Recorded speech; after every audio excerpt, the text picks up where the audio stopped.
Picture this. You're an early human 400,000 years ago. The sun has just set. There are no streetlights, no flashlights, no candles, not even a fire. The darkness around you is absolute. On a moonless night, you can't see your hand in front of your face. Every sound becomes a potential threat. A rustle in the grass, a snap of a twig, the low growl of something large and hungry. Somewhere in that darkness, predators are hunting. Lions, leopards, hyenas, saber-toothed cats. They can see in the dark. They are adapted for nighttime hunting. Their eyes are designed to capture every scrap of light. Their hearing is acute. Their sense of smell is extraordinary. You, on the other hand, cannot see in the dark. You are blind, vulnerable, and afraid. For most of human history, millions of years, this was reality. Our ancestors lived roughly half their lives in total darkness. The only light they had came from the moon when skies were clear. On cloudy nights, the darkness was complete. So how did humans survive the night?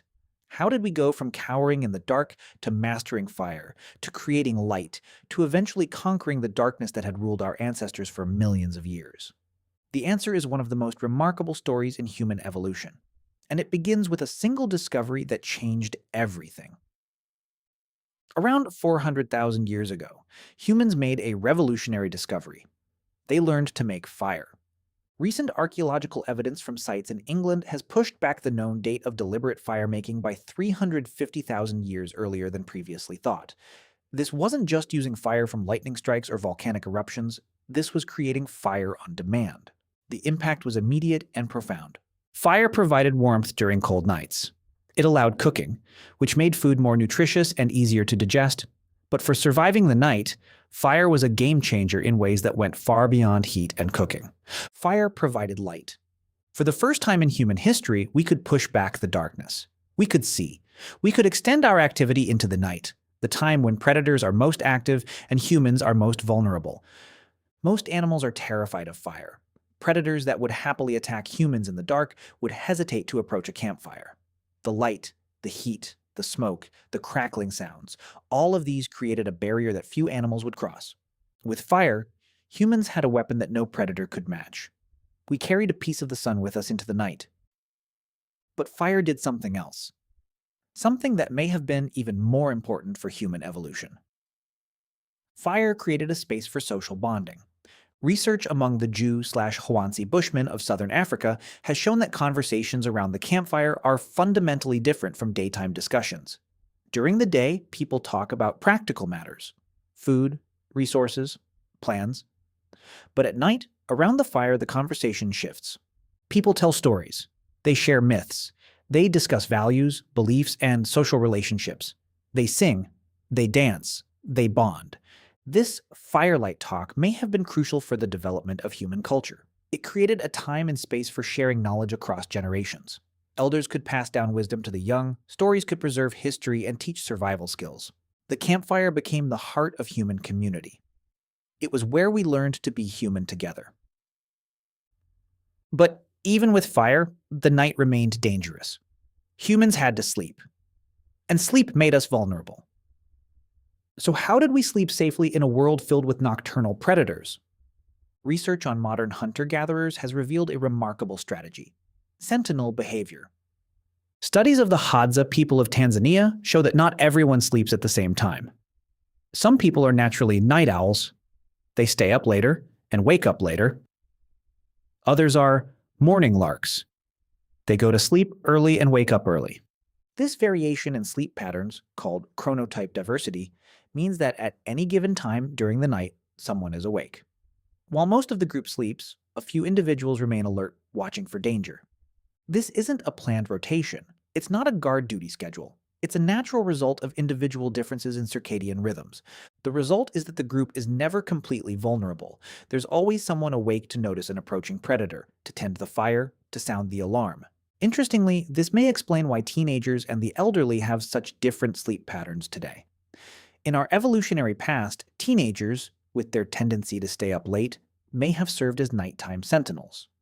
The elderly, waking early, may have taken over the early morning watch. This division of labor across age groups would have provided round-the-clock protection, and it may be deeply embedded in our biology, persisting even in modern societies where we no longer face nocturnal predators. How and where humans slept also mattered for survival. Archaeological evidence from sites like Border Cave in South Africa shows that humans were constructing grass bedding 200,000 years ago. These weren't just piles of vegetation. They were carefully constructed sleeping platforms, often placed near fire pits. But sleeping alone was dangerous. Humans slept in groups. By sleeping together, individuals could benefit from the vigilance of others.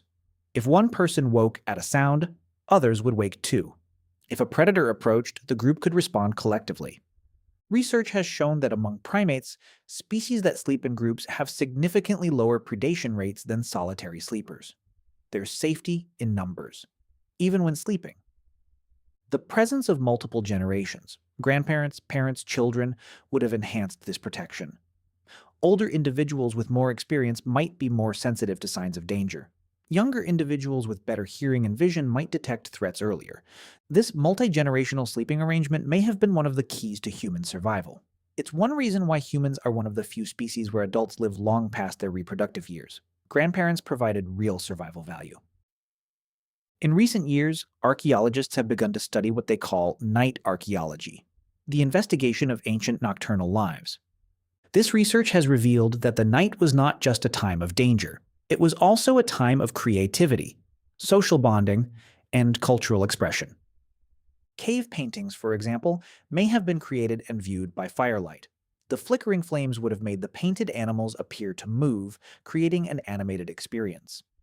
Some researchers believe that Stone Age people gathered at night to watch these fireside art presentations.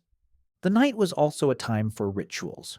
Many traditional cultures conduct ceremonies after dark, when the ordinary world recedes and the spiritual realm feels closer.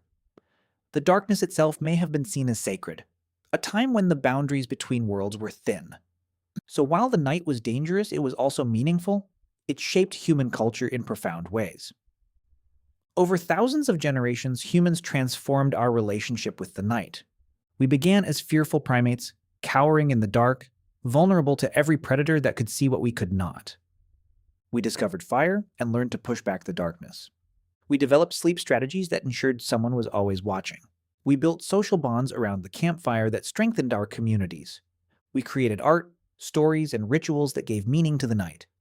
Eventually, we invented candles, oil lamps, gas lights, and electric bulbs. Today, we can light up the night like never before.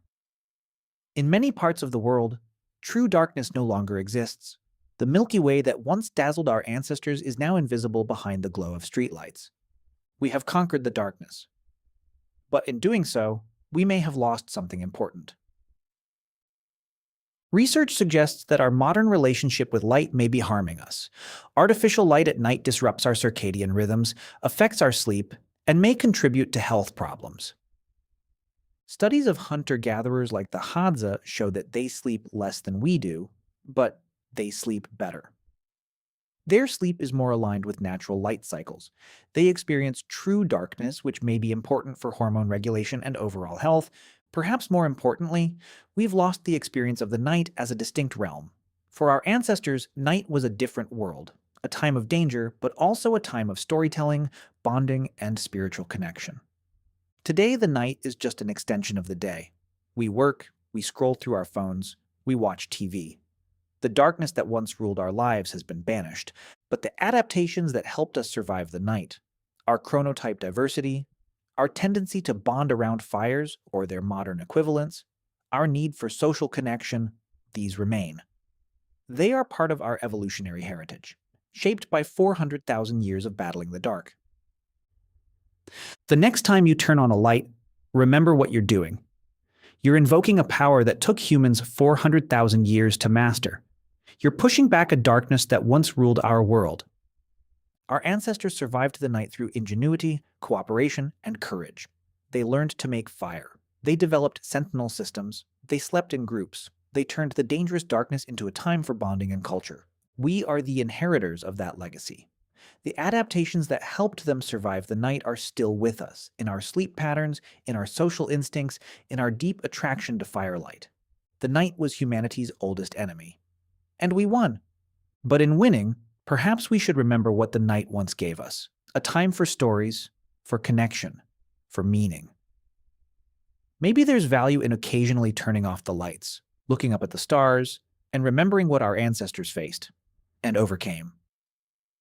Thanks for watching. If this journey through humanity's battle with darkness inspired you, hit that like button and subscribe for more deep dives into the hidden chapters of human evolution. I want to hear from you. Could you survive a night in the wilderness without artificial light? What do you think was the most important adaptation for surviving the night? Fire, sentinel behavior, group sleeping? Drop your thoughts in the comments below. Until next time, keep questioning, keep learning, and remember, the light you take for granted was 400,000 years in the making.